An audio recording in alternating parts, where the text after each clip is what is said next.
So that's why you need the time. So there's a limited disadvantage and also a lot of risk in the situation.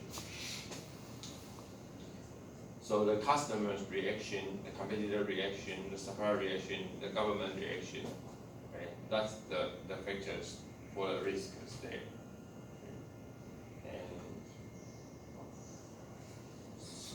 And I want to point out is that because we are not in the local, we are not have all the complete information as the local people, because it's overseas shops. So, you know what's the difference between the data information, right? The data, just the figures, right? Information is the something to explain what's the story behind the data. So, for the overseas companies, if you are global supply chain, what you have is not only the data, you need is the information. So how people interpret the data, that's very important for you. So if people interpret the data in the wrong way, means that you will have a wrong information. They will lead you to make a wrong decision. So for example, like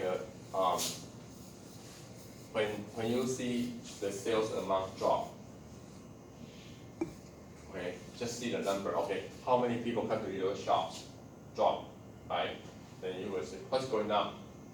And the sales tell you, oh, because people don't like the product anymore. But actually, it's not, because that's because the heavy rain stays in the area for 1 week, so people don't want to go out. So it depends on how you interpret the data.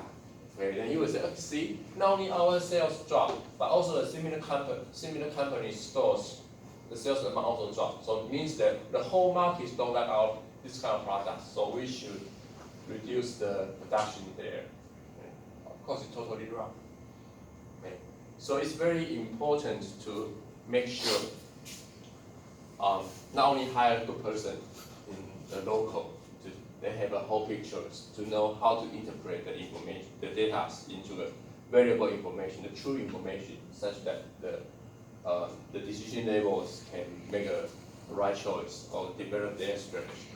But also, you have to be very careful.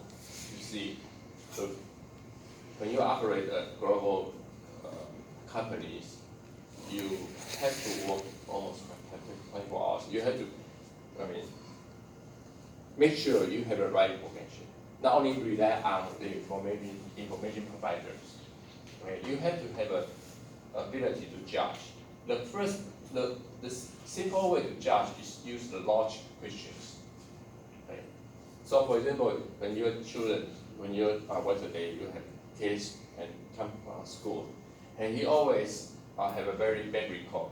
Okay, the mathematics exam always only 20 points or 30 points. And one day he came up with, he said, okay, I passed the exam, I have 60 or 70 points. And what you say? You would say, great, wonderful, right? But you think maybe he's cheating, right? But you cannot exit, oh, I think you're cheating, right? No, he said, oh, I'm getting so hurt, right? I worked so hard to pass the exam, how come you don't trust me, right? Sometimes the remote company will have the same thing, right? You will say, how come the performance for this quarter is so bad? You must didn't work hard enough. Okay. Oh, how come you jumped? Are you sure you are not cheating on me or something like that? So the best way is to ask the question logically. Oh, wonderful. How you did that? Tell me. How you improve yourself from 30, 20 to 60 something.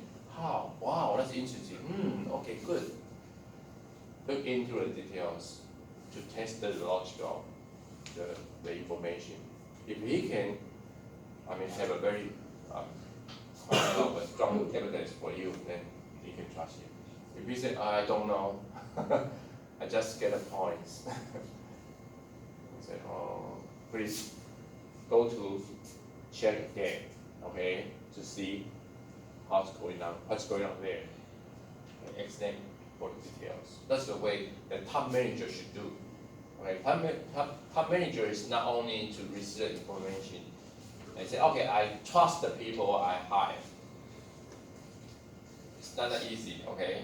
The people will change. People will make mistakes. Maybe they don't want to cheat on you, but actually they just make mistakes. Okay? So you have the ability to manage people. That's the higher manager's jobs. Okay? And also the supplier reactions and the government reactions. That's a lot of risk that you have to consider. And as I mentioned, management unknown. Okay, invested in redundancy.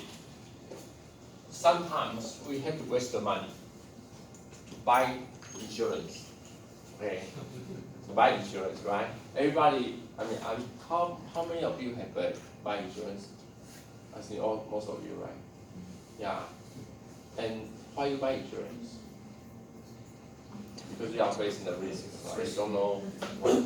So that's the way the insurance company agents tell you, right? They say, oh, okay, we don't know what happened. We don't know what will happen in your life, right? We don't want to use that, but please give me money. I will cover it. Anyway, okay. But that ensures that, well, that's another story, that how much money you have to spend in the insurance. But at least we know the insurance is a variable thing, right? You have to buy insurance. It's the same thing for redundancy. Okay, you have one computer, you have a power systems, you have a redundancy power systems. At least the backup power systems for you. Okay, you have company there, you have company. So sometimes the people have an overseas supply chain is to prevent, if you put all the money in the domestics, all the manufacturing ability in domestic, what if something happens?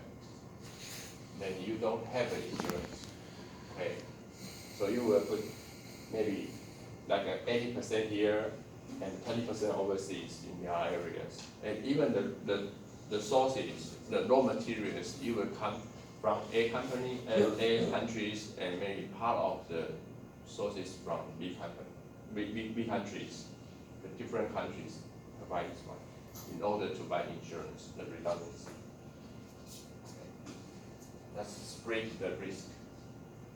Spread the risk. And for your companies, just invest in redundancy, not only for the efficiency. Okay, because if you are only for the maximize profit, you will choose the most efficient areas to locate, to manufacture. And we also know that that's a term called the scale of economics, right?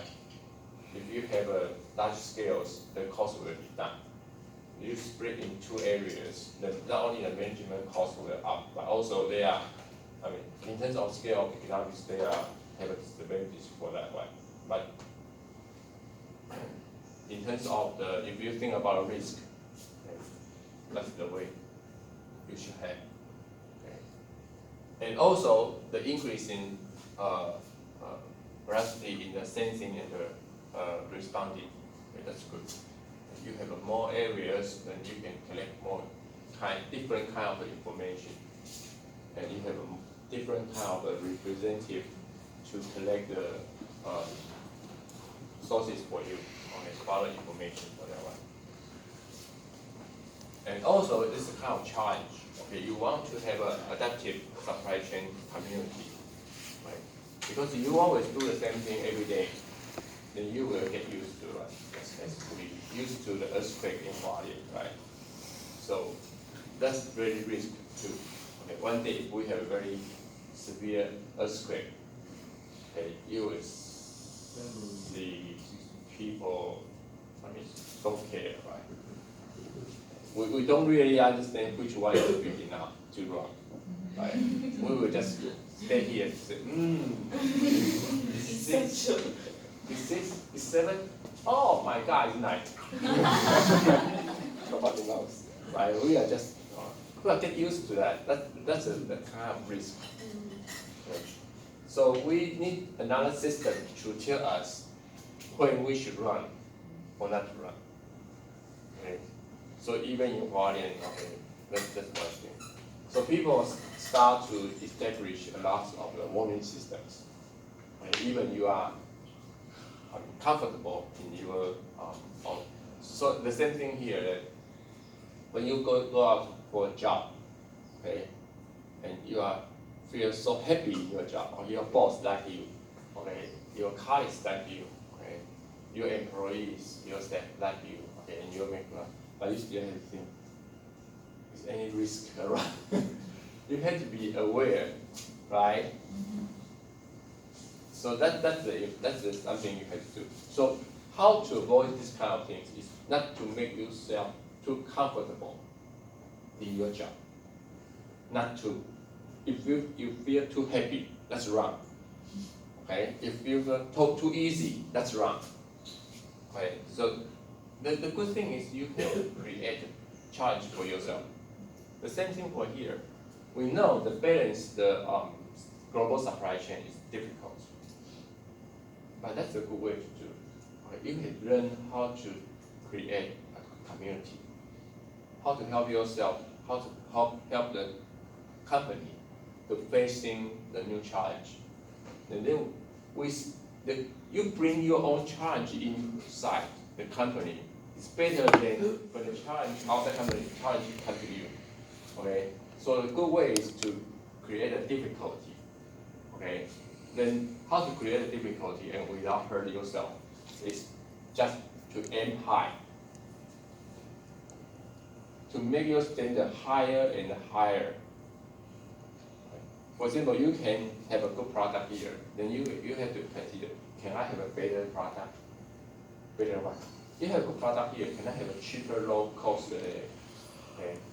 If you have a simple product, can I have a more complicated one?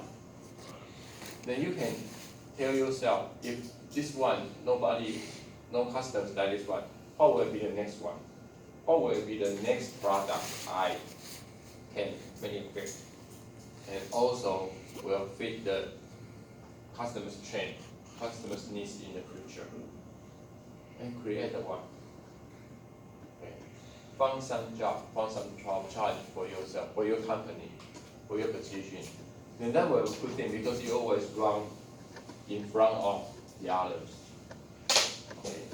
So don't feel comfortable, too comfortable. I said, you have to feel happy in your job, but not too happy. Okay, you have to feel very comfortable in making the decisions, making your work process, but not too comfortable. If you feel no challenge, no difficult, no troubles, especially for a manager, it means you are in a big trouble. Okay, if you come to office and nobody knows you are coming. Nobody knows you are in the office. And you leave the office, nobody knows you leaving. Then you are in deep trouble. Okay, because you are not value at all. Okay, even you can proud to say, see, I run the company so well. Nobody knows I exist. Okay. All right, so see you next week. Okay.